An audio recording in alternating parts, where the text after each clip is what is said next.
হিন্দু ভাই বোনদের দৃষ্টি আকর্ষণ করছি, আমি কোনো ধর্মকে ভাই ছোট করে কথা বলছি না, কিন্তু এই যে কাজটা করছে, এই কাজটাতে কি মনে করেন আপনার ধর্ম অনেক সম্মানের জায়গায় আছে?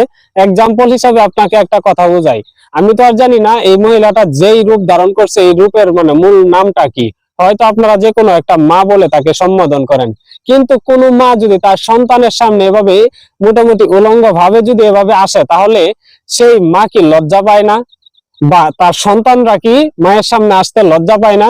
আর এই যে আপনাদের মাকে এভাবে উপস্থাপন করলো, এভাবে উলঙ্গ ভাবে যে উপস্থাপন করলো, এটাতে কি আপনাদের মায়ের সম্মান অনেক অনেক উঁচুতে গেছে?